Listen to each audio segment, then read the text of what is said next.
In the vast annals of history, there are customs and traditions that might sound a little bizarre to our modern sensibilities. One such practice existed in the ancient Ottoman Empire, where the practice of keeping young boys and men as sexual companions was an enduring tradition. These male concubines were revered as symbols of wealth, power, and masculinity.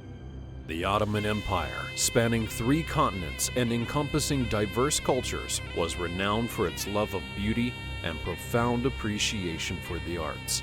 This inclination extended to their preferences for male companionship, with beautiful and talented individuals being sought after to serve the sultan and his courtiers. But what led to the establishment and perpetuation of this practice? What were the daily lives of these concubines like? And how did society perceive this peculiar arrangement? We take a peek behind the curtains of ancient history to explore the captivating and sometimes controversial world of male concubines in the Ottoman Empire. Through the lens of historical evidence, cultural perspectives, and personal accounts, we will uncover the fascinating details that reveal the truths behind this intriguing lifestyle. Historical evidence and cultural significance of male concubines in the Ottoman Empire. The Ottoman Empire was a massive state that spanned 3 continents, cutting across Hungary and Europe, all the way to the deserts of Arabia and Asia. Throughout its long and fancy history, the empire was known for its rich culture, art, amazing architecture, and its powerful military. But they had some customs that might seem pretty strange or even bizarre to us now, as in having male concubines. This custom was known as cols. They'd snatch up young boys of about age 8 to 20, and these boys would be taken away from their families, then trained to be companions and entertainers for the sultan and fancy people in the palace. Eventually, not everyone took the same path in this wild adventure. Some were simply chosen for their personalities, their good looks, and their incredible charm. Those lucky ones would join the ranks of the elite male concubines. Meanwhile, others went down a different path. They were trained to be tough soldiers or smart bureaucrats. The Ottoman Empire's practice of employing male concubines has a fascinating history, supported by a wealth of historical record. One prominent figure that exemplifies this tradition is Ibrahim Pasha, a renowned member of the Ottoman court during the 16th century. Ibrahim, known for his appreciation of beauty, maintained a female and male concubine harem.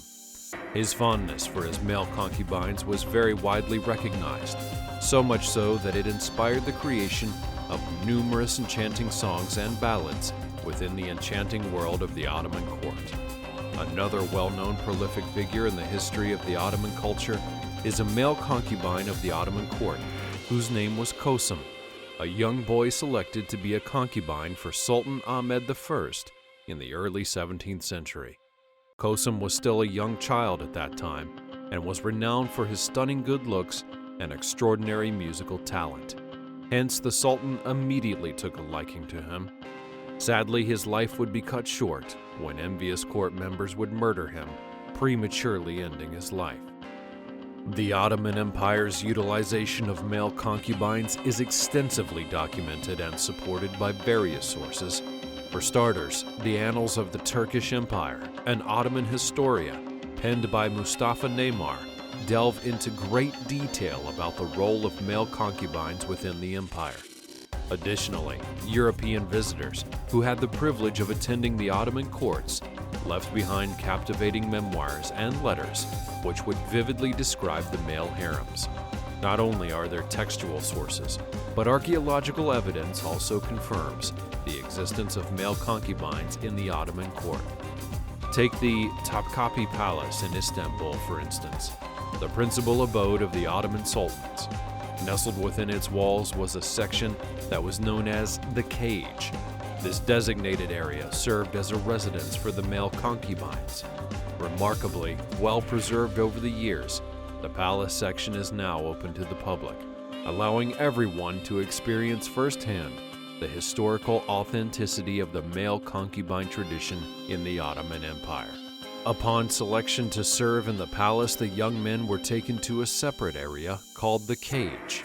There they would undergo strict observation, receiving training in court etiquette and procedure, and they were also trained in the arts, literature, music, and dance, providing amusement to the sultan and other palace residents. Perception and controversy. Society's view on male concubinage in the Ottoman Empire. The allure and controversy surrounding male concubines in the Ottoman Empire evoked contrasting sentiments depending on the era and societal context. Within the opulent walls of the Ottoman court, these men were revered and esteemed for their beauty and talents, symbolizing prestige for the sultan and his courtiers. They embodied wealth and power, captivating the public's imagination. However, beyond the court's confines, the practice of maintaining male concubines would be met with social disdain. Cultural and religious taboos surrounding homosexuality would exacerbate the negative perception, branding it as immoral and scandalous. Regrettably, male concubinage became entangled with reprehensible practices like pedophilia and child abuse, further diminishing its reputation among the masses. While certain artistic circles would embrace male concubinage as a part of their more accepting ethos, such pockets of acceptance remained rare. Society at large would disapprove of the practice, casting a scornful gaze upon it. Nonetheless, historical artwork from the Ottoman Empire offers a glimpse into this custom, with numerous paintings and sketches depicting male concubines within the palace.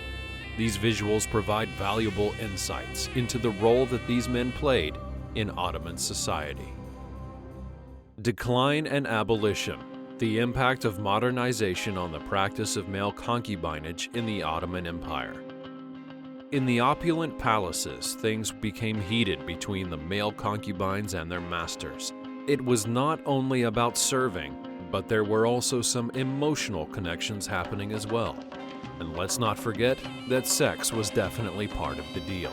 Male concubinage in the Ottoman society began to cause an uproar amongst religious leaders and influencers who claimed that it went against the Islamic teachings. However, the practice would continue to endure regardless of the condemnation. As the world turned into the 19th century, the Ottoman Empire would decide to join the modern world. That would mean saying goodbye to the practice of male concubinage. Europeans had become upset with the practice of slavery, which put a large amount of pressure on the empire. And so, in 1908, the empire would draft a new constitution that banned male concubines. This would denounce the practice of slavery and the barbaric sale of human beings. This is how the era of male concubinage in the Ottoman Empire would cease to be. It would end, leaving behind a mixture of controversy and fascination. The world had changed, the palace changed, and times had changed, and the empire moved forward into modernization. What do you think about the practice of male concubines in the Ottoman Empire? Let us know all about it in the comments section down below, and if you've not yet left a like on this video, do so and subscribe to get more videos like this one in the future.